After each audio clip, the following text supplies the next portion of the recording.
Greetings, fellow YouTubers. This is Hunt IronX, and today we're doing a video review on DC Multiverse Captain Atom. Taking a close look at the figure. You know, it's your standard muscle detail. You know, you can see the swirly twirly plastic used for there. The silver paint on the head matches plastic extremely well, which is something I was not expecting.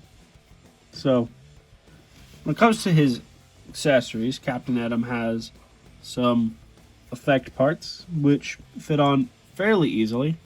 When it comes to this one, you want to slide it through the finger and then around it. Well, I guess you want to just kind of go around it, and then once it's in there, get... I explained that it's simple to do, and now here I am struggling to demonstrate how simple it is. There we go. You just kind of slide it on. That with this piece around the thumb. So, then we take this, we slide it into the arm, and the fist goes back in behind there. This little piece kind of locking it in place. This one doesn't hold on as great as this effect, but yeah, you can just slide them on. And they don't look too bad. They look pretty good. So, taking these off, I do want to mention the forearms on this are a little thin. You might have a problem with that. I personally think that's probably for the Captain Atom effects, and all the other characters they've made on this body so far were just like, ooh, we can do that as a thing, which is weird because I'm pretty sure this body came out with Booster Gold and Blue Beetle first, but it works the best on Captain Atom with these effect parts and stuff like that. So I don't know. Who knows? Who knows? It's weird. Anyway, moving on to his articulation. Obviously, dumbbell joint at the top of the neck, so he does all kinds of motion.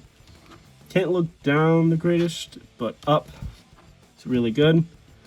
Shoulders are the obvious butterfly joint, quote unquote. It's just a ball joint in a socket, but gets a lot of range.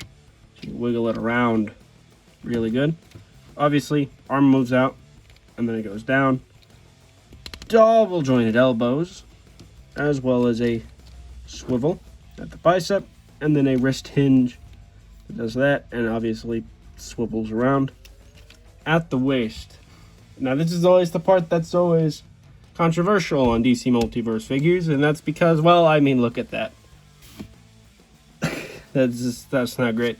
The front move's pretty good, but that, why does that not move forward almost at all?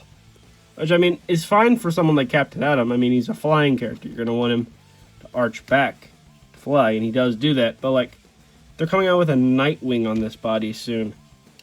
You're not going to be able to have Nightwing crunch down and be on, like, kneeling on two legs, how you would normally want to pose an acrobatic character. Can't do that with Nightwing. It's going to be on this body because you can't move the torso forward. So that's probably something to fix. I'm not going to bother with it on Captain Atom because, well, I just mentioned flying character. I don't need him to crunch forward, but on that classic Nightwing, which I do plan to get, that's upcoming, that's going to be a modification to make. I forgot, he does have a waist swivel. You can turn his body around, and it kind of goes side to side. Yippee! Moving on, we've got the legs, which spread out about that far. Still no thigh swivel.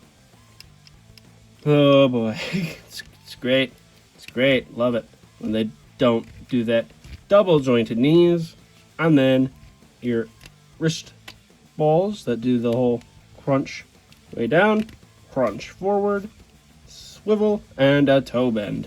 So again, really good amount of articulation, and it's got some good range. It's just that torso always brings them down, and the thin forearms can be a little bit of an eyesore. But again, in my case, for me, just put the effect parts on Captain Atom and he's fine. But for characters that don't have that, it might be a little annoying. But yeah, so I get you to stand up He does also have his card and display base, but I didn't take that shit out of the box because, I mean, well, you know what it looks like. It looks like this.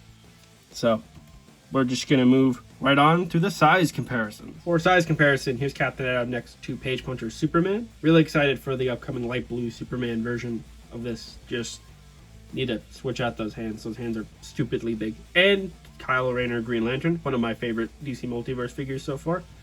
These two are really good. They may or may not be on a certain list that's coming out towards the end of this year. Ooh, stay tuned. And for another set of size comparisons, here he is next to the last McFarlane Toys figure I reviewed, the Mortal Kombat Spawn, and my other newest DC figure, DC Universe Classics Flash. So there you guys have it. That was my video review on DC Multiverse Gold Label Captain Atom.